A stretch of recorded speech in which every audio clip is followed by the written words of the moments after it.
ជាតែមួយដែលយើងវាយគ្នាធ្វើស្អី30ឆ្នាំកន្លងអត់តមិនកាត់សេចក្តីឈឺជោគចាំតើបើអត់តន់ជាសត្រូវនៅឥឡូវហើយរស់នៅគេគ្នាអត់ម៉ែអត់ឪវេទនាកូនកាព្រែនៃខ្លះគេទៅលាមានលាបានចេញឆ្លងទឹកឆ្លងដីចំណាំដូចមើលសែមិញនៃខ្លះខុសច្បាប់គេចាប់ដាក់គុកវិញជាប់រត់ឆ្នាំពេលថ្ងៃគេបញ្ចេញគេបញ្ជូននៅបដិញទៅសុកកណើតវិញ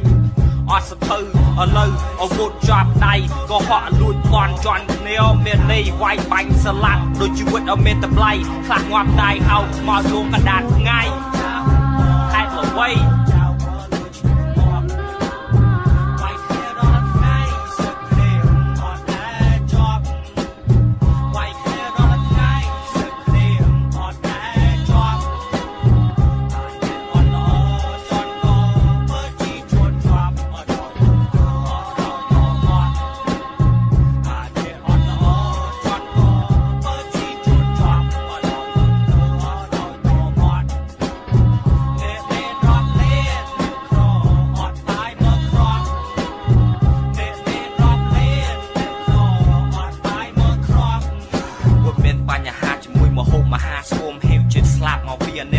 មកលោកក្បាលយកលុយកាទឹកជាអស់ត្រីដីដើមឈើគេកាប់ធ្វើក្តារបញ្ឈឹកមនុស្សប្រជាជនចោកចាប់ក្តាប់ដៃខំដាក់ស្រីទៅងន់សុំទេកូនសិស្សរៀនចប់សាលារកការធ្វើអត់មានទេបាត់អញ្ចឹងប្រជាបច្ចេកដៃធ្វើបុណ្យបានបាបកលែងកលេងលបែងគ្រួមហាជាឡៃលំបាត់គេដឹងដៃប៉ុន្តែគេជាន់លើល្មើច្បាប់បដូរវិញ្ញាណធ្វើតែមានបដូរពលឹងយកទ្រព្យសម្បត្តិព្រះអង្គអ្នកមោតាសាក់បដៅតែប៉ុន្តែអង្គមានអាគេស្ដាប់ទេ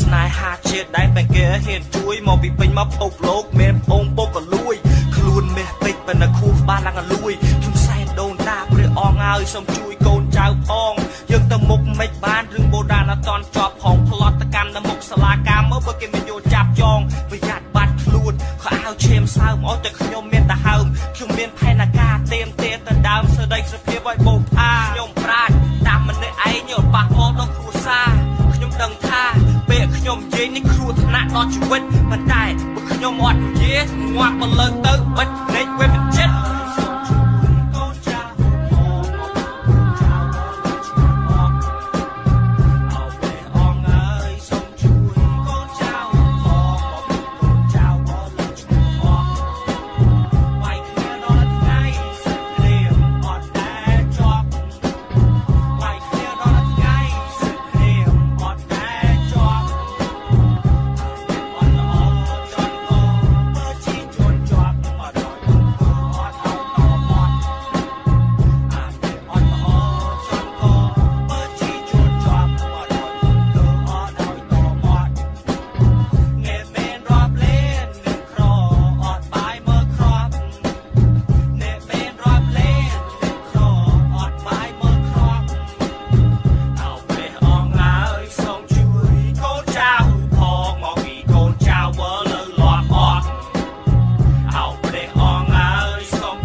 ទឹកដីហូរឈាមមនុស្សគាត់ឡើងអស់នៃគាត់